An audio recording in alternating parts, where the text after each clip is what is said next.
The purpose of this record is to show you how to use your imagination to achieve your every desire. Most men are totally unaware of the creative power of imagination and invariably bow before the dictates of facts and accept life on the basis of the world without. But when you discover this creative power within yourself, you will boldly assert the supremacy of imagination and put all things in subjection to it. When the man speaks of God in man, he is totally unaware that this power called God in man is man's imagination. This is the creative power in man. There is nothing under heaven that is not plastic as potter's clay to the touch of the shaping spirit of imagination. Once a man said to me, Neville, I love to listen to you talk about imagination. But as I do so, I invariably touch the chair with my fingers and push my feet into the rug, just to keep my sense of the reality and the profundity of things. Well, undoubtedly he is still touching the chair with his fingers and pushing his feet into the rug. But now let me tell you another one who didn't touch with her fingers and didn't push that foot of hers onto the board of the streetcar. It's the story of a young girl, just turned 17. It was Christmas Eve, and she is sad of heart. For that year, she had lost her father in an accident, and she's returning home to what seemed to be an empty house. She was untrained to do anything, so got herself a job as a waitress. This night is quite late, Christmas Eve. It's raining. The car is full of laughing boys and girls home for their Christmas vacation. And she couldn't conceal the tears. Luckily for her, as I said, it was raining. So she stuck her face into the heavens to mingle her tears with rain. And then holding the rail of the streetcar, this is what she did. She said, this is not rain, but this is spray from the ocean. And this is not the salt of tears that I taste, but this is the salt of the sea in the wind. And this is not San Diego. This is a ship, and I'm coming into the Bay of Samoa. And there she felt the reality of all that she had imagined. Then came the end of the journey, and all are out. 10 days later, this girl received a letter from a firm in Chicago saying that her aunt, several years before, when she sailed for Europe, deposited with them $3,000 with instructions that if she did not return to America, this money should be paid to her niece. They had just received information of the aunt's death and were now acting upon her instructions. 1 month later, this girl sailed for Samoa. As she came into the bay, it was late that night, and there was salt of the sea in the wind. It wasn't raining, but there was spray in the air, and she actually felt what she felt 1 month before, only this time she had realized her objective. Now this whole record is technique. I want to show you today how to put your wonderful imagination right into the feeling of your wish fulfilled, and let it remain there and fall asleep in that state. And I promise you from my own experience, you will realize the state in which you sleep if you could actually feel yourself right into the situation of your fulfilled desire and continue therein until you fall asleep. As you feel yourself right into it, remain in it until you give it all the tones of reality, until you give it all the sensory vividness of reality. As you do it, in that state, quietly fall into sleep. And in a way you will never know, you could never consciously devise the means that will be employed, you will find yourself moving across a series of events leading you towards the objective realization of this state. Now here is a practical technique. The first thing you do, you must know exactly what you want in this world. When you know exactly what you want, make as lifelike a representation as possible of what you would see and what you would touch and what you would do and physically moving in such a state. For example, suppose I wanted a home, but I had no money, but I still know what I want. without taking anything into consideration, I would make as lifelike a representation of the home that I would like, with all the things in it that I would want. And then, this night, as I would go to bed, I would, in a drowsy, sleepy state, the state that borders upon sleep, I would imagine that I am actually in such a house, that were I to step off the bed, I would step upon the floor of that house. Were I to leave this room, I would enter the room that is adjacent to my imagined room in that house. And while I am touching the furniture and feeling it to be solidly real, and while I am moving from one room to the other in my imaginary house, I would go sound asleep in that state. And I know that in a way I could not consciously devise, I would realize my house. I have seen it work time and time again. If I wanted promotion in my business, I would ask myself what additional responsibilities would be mine were I to be given this great promotion. What would I do? What would I say? What would I see? How would I act? And then in my imagination, I would begin to see and touch and do and act as I would outwardly see and touch and act were I in that position. If I now desired the mate of my life, were I now in search of some wonderful girl or some wonderful man, what would I actually find myself doing that would imply that I have found my state? For instance, suppose now I was a lady. One thing I would definitely do, I would wear a wedding ring. I would take my imaginary hands, and I would feel the ring that I would imagine to be there. And I would keep on feeling it until it seemed to me to be solidly real. I would give it all the sensory vividness I am capable of giving anything. And while I am feeling my imaginary ring, which implies I am married, I would sleep. This story is told us in the Song of Songs, or the Song of Solomon.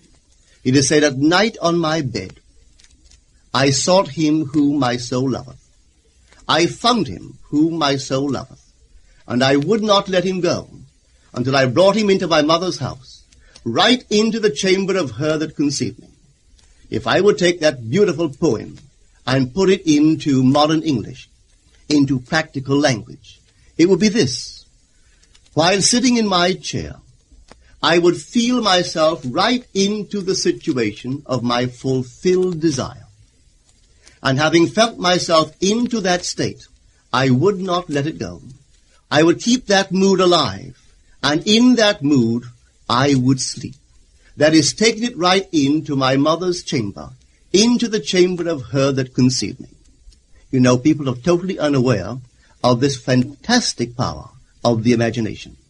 But when man begins to discover this power within him, he never plays the part that he formerly played. He doesn't turn back and become just the reflector of life. From here on in, he is the affecter of life. The secret of it is to center your imagination in the feeling of the wish fulfilled and remain therein. For in our capacity to live in the feeling of the wish fulfilled lies our capacity to live the more abundant life.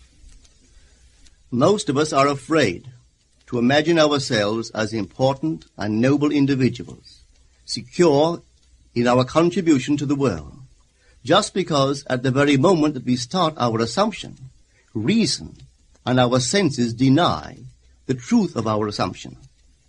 We seem to be in the grip of an unconscious urge, which makes us cling desperately to the world of familiar things and resist all that threatens to tear us away from our familiar and seemingly safe moorings. But I appeal to you to try it. If you try it, you will discover this great wisdom of the ancients, for they told it to us in their own strange, wonderful, symbolical form. But unfortunately, you and I misinterpreted their stories and took it for history when they intended it as instruction to simply achieve our every objective. You see, imagination puts us inwardly in touch with a world of states. These states are existent. They are present now. But they are mere possibilities while we think of them. But they become overpoweringly real when we think from them and dwell in them. You know, there's a wide difference between thinking of what you want in this world and thinking from what you want. Let me tell you, when I first heard of the strange and wonderful power of the imagination, it was in 1933 in New York City. An old friend of mine taught it to me. He turned to the 14th of John, and this is what he read. In my Father's house are many mansions. If it were not so, I would have told you. I go to prepare a place for you. And if I go and prepare a place for you, I will come again and receive you unto myself, that where I am, there ye may be also. He explained to me that this central character of the Gospels was human imagination, that mansion was not a place in some heavenly house, but simply my desire. If I would make a living representation of the state desired, and then enter that state and abide in that state, I would realize it. At the time, I wanted to make a trip to the island of Barbados in the West Indies, but I had no money. He explained to me that if I would that night, as I slept in New York City, assume that I was sleeping in my earthly father's house in Barbados, and go sound asleep in that state, that I would realize my trip. Well, I took him at his word and tried it. For 1 month, night after night, as I fell asleep, I assumed I was sleeping in my father's home in Barbados. At the end of my month, an invitation from my family came, inviting me to spend the winter in Barbados. I sailed for Barbados the early part of December of that year. From then on, I knew I had found this Savior in myself. The old man told me that it would never fail. Even after it happened, I could hardly believe that it would not have happened anyway. That's how strange this whole thing is. On reflection, it happens so naturally. You begin to feel or to tell yourself, well, it would have happened anyway. And you quickly recover from this wonderful experience of yours. It never failed me if I would give the mood, the imagined mood, sensory vividness. I could tell you unnumbered case histories to show you how it works. But in essence, it's simple. You simply know what you want. When you know what you want, you are thinking of it. That is not enough. You must now begin to think from it. Well, how could I think from it? I am sitting here, and I desire to be elsewhere. How could I, while sitting here physically, put myself in imagination at a point in space removed from this room and make that real to me? Quite easily. My imagination puts me in touch inwardly with that state. I imagine that I am actually where I desire to be. Now, can I tell that I am there? There is only one way to prove that I am there. For what a man sees when he describes his world is as he describes it relative to himself. So what the world looks like depends entirely upon where I stand when I make my observation.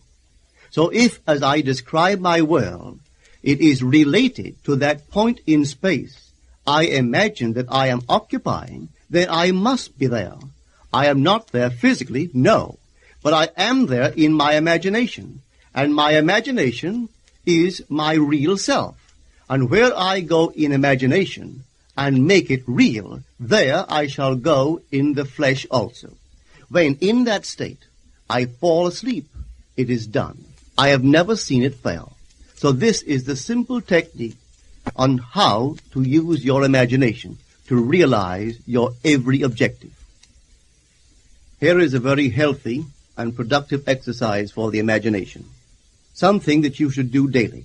Daily relive the day as you wish you had lived it, revising the scenes to make them conform to your ideals. For instance, suppose the day's mail brought disappointing news. Revise the letter. Mentally rewrite it and make it conform to the news you wish you had received. Or suppose you didn't get the letter you wish you had received. Write yourself the letter and imagine that you received such a letter. Let me tell you a story that took place in New York not very long ago. In my audience sat this lady who had heard me numberless times. And I was telling the story of revision. that man, not knowing the power of imagination, he goes to sleep at the end of his day, tired and exhausted, accepting as final all the events of the day.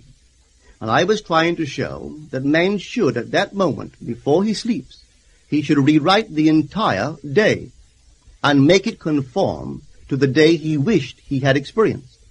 Here is the way a lady wisely used this law of revision.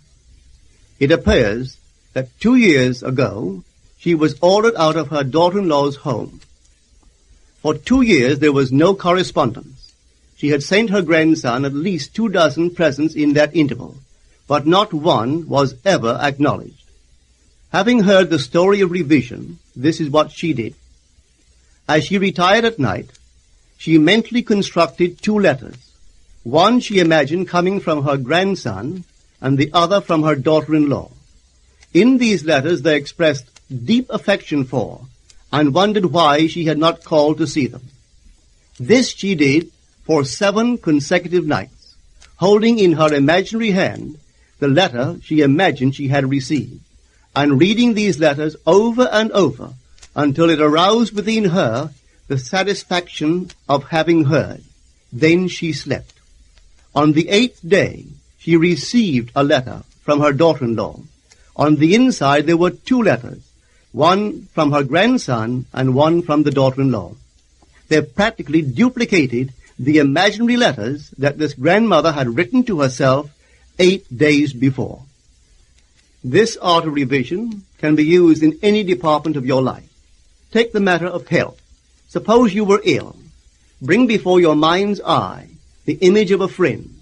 Put upon that face an expression which implies that he or she sees in you that which you want the whole world to see.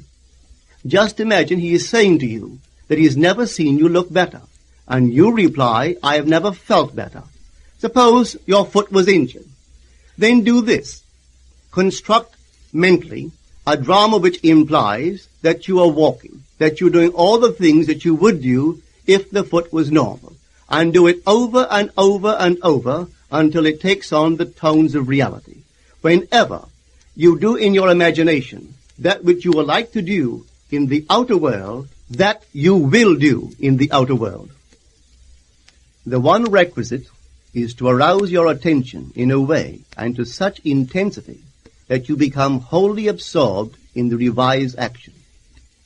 You will experience an expansion and refinement of the senses by this imaginative exercise, and eventually achieve vision in the inner world. The abundant life promised us is ours to enjoy now, but not until we have the sense of the Creator as our imagination can we experience it.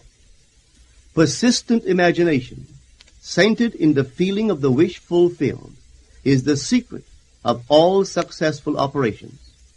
This alone is the means of fulfilling the intention. Every stage of man's progress is made by the conscious, voluntary exercise of the imagination. Then you will understand why all poets have stressed the importance of controlled, vivid imagination. Listen to this one by the great William Blake. In your own bosom you bear your heaven and earth, and all you behold, though it appears without, it is within, in your imagination, of which this world of mortality is but a shadow. Try it, and you too will prove that your imagination is the Creator.